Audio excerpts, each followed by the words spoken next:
Over my years in the ballroom dance world, I have seen explicit, reliable personality traits behind the different styles.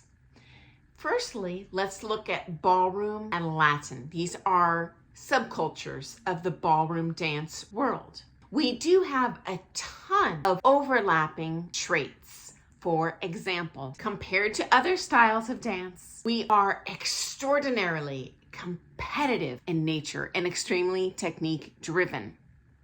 Let me show that in a Venn diagram. I'll be right back.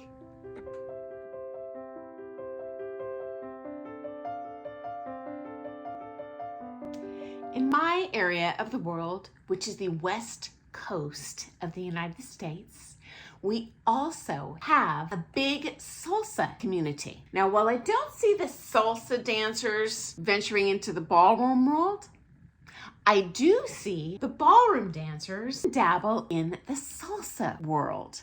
The vast majority of ballroom and Latin dancers I know do salsa too. Here's where their personalities overlap. Compared to the Latin dancers, they are also quite flirty in their interaction with each other, with their dance partner. Compared to the ballroom dancers, they're tactile. There is a much more complete connection of the whole time. In Latin, there's a lot more independence compared to salsa. Let me show that now, and I'm going to add that subcommunity to our Venn diagram. I'll be right back.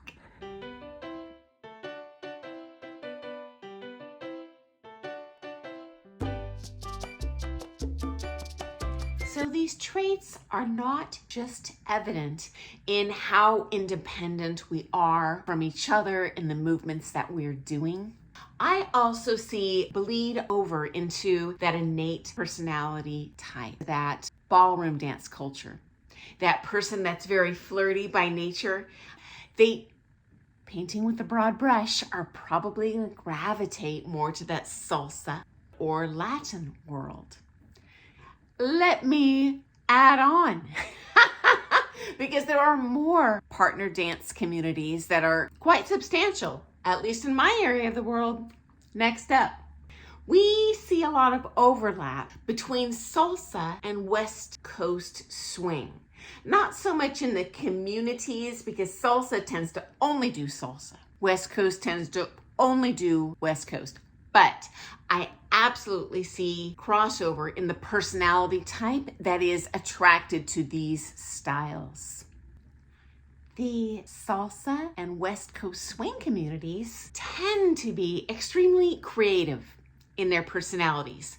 So you're going to see that off the floor with a little more creative personality. You're going to see that on the floor in terms of a lot of improvisation in the figures that they're doing. So when I'm doing social ballroom or Latin dancing or competitive, there's a lot of syllabus involved. Now, certainly, are there basics in these other styles? Yes.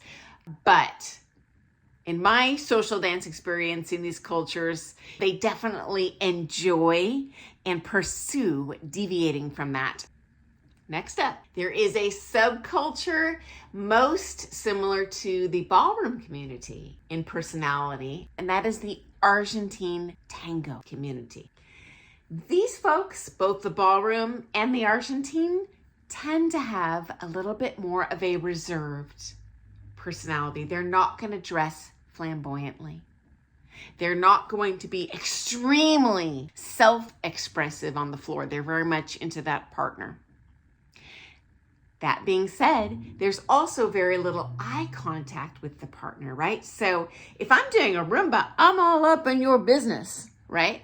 But generally speaking, in Argentine and in ballroom dance, we are dancing together with the person's body, but we have this more intimate wall right here where we're either looking down, I will say, and in, or depending on the style, perhaps we're looking out if it's the ballroom dances. But the personality trait, I definitely see a lot of crossover. And then finally, the subculture for partner dance I see most similar to Latin is ballet.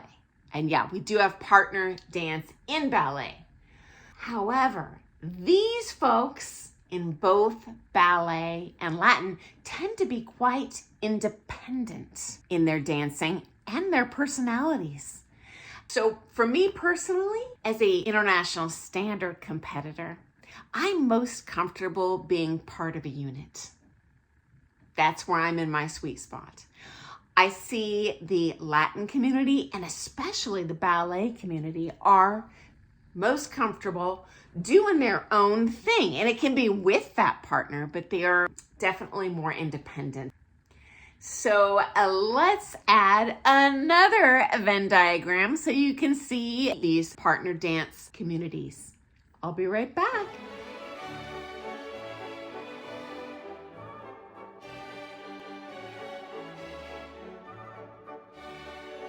I must add one more partner dance subculture because it is very popular in my neck of the woods, and that is country western.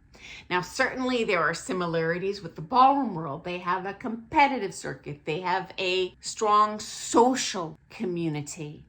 But the community I see them have most crossover with in terms of personality traits, very casual, the way they dress, their speech, their execution of the figures, is going to be West Coast swing. So both of these styles have a pretty casual attire compared to what I'm used to wearing, even to a social dance. I would never sport a pair of jeans to a comp, but you know what? I've seen it done in country and West Coast. As a ballroom dancer, that's definitely woo. But yeah, that's definitely a huge similarity that they have. Certainly, there are similarities to the ballroom with country western in terms of sticking more to a syllabus and this sort of thing. But yeah, if I were to have the most crossover in personality type, it would definitely be that West Coast swing and country western culture. As a matter of fact, West Coast is one of the competitive dances that we do in country western competition. So friends, I look forward to seeing you first thing tomorrow morning for some more things ballroom dance. And I'm going to close out with my final Venn diagram. Thank you so much for sticking around to hear out my personal Myers-Briggs indicator evaluation of the partner dance cultures. Maybe it's just me, but that's definitely what I have seen in my experience. Okay, I look forward to seeing you tomorrow, guys. Happy dancing!